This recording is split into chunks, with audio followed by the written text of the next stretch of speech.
There are places in the Philippines that do not require a negative swab test result upon check-in at the airport. This video will list down the 15 domestic destinations with no RT-PCR test requirement as of July 2021. Stay tuned and watch the video to know more. Welcome to DenZ TV.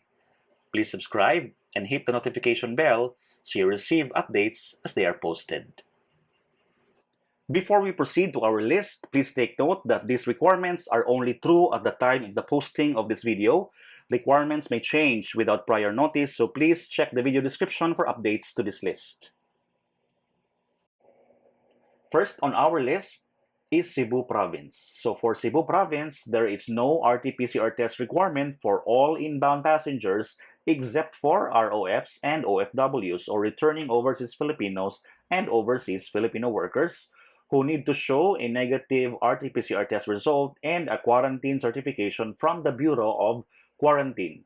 But since quarantine is mandatory for all ROFs and OFWs anyway, so this won't be a problem. Number 2 in our list is Cagayan de Oro City. So Cagayan de Oro City has a lot of requirements, but there is no swab test requirement, so that is a relief. Be sure to check out the latest post on the travel requirements for Cagayan de Oro in the card at the top right corner of this video for more details. Third on our list is Iloilo City. So all passengers, no swab test requirement for Iloilo City upon check-in, but upon arrival at Iloilo City Airport, you will be tested. Okay, so no need to prepare for a negative RT-PCR test result because upon arrival at the airport, you will be swabbed anyway. Fourth on the list is Catarman. So RT-PCR test result will not be a mandatory requirement for travelers bound for Catarman except if required by the provincial government of Northern Samar.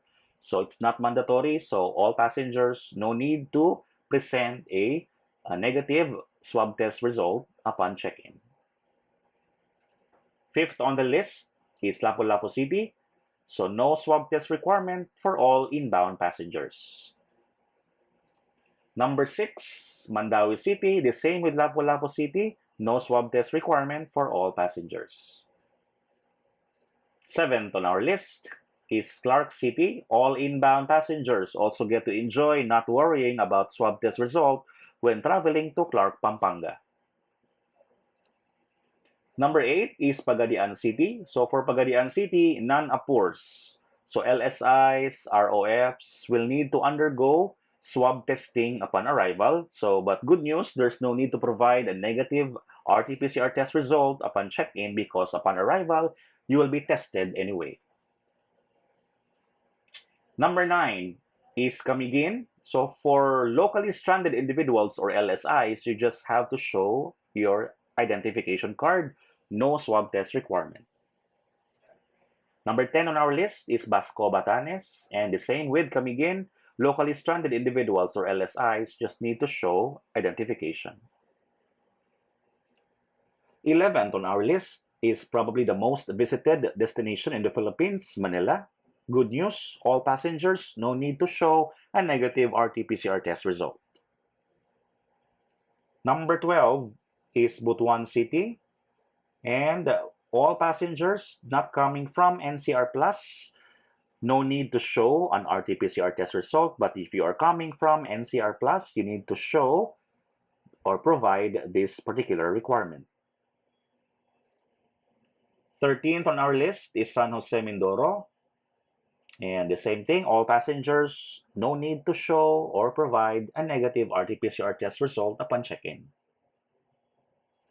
Number 14 is Ozamis. So the provincial government of Misamis Oriental will not require travelers to secure and present negative RT-PCR test result as a requirement prior to travel. However, if the traveler so desires, he or she may undergo RT-PCR test at his or her discretion.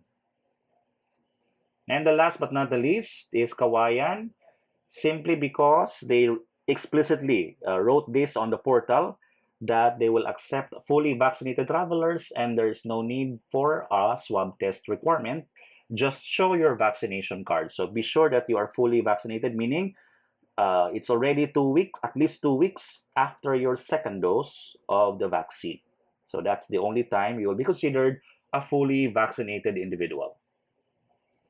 And those are our 15 domestic destinations with no RT-PCR test requirement. We have Cebu Province, Cagayan de Oro, Iloilo City, Catarman, Lapu-Lapu City, Mandaue City, Clark, Pagadian, Camiguin, Basco, Manila, Butuan, San Jose Mindoro, Ozamis, and Kawayan.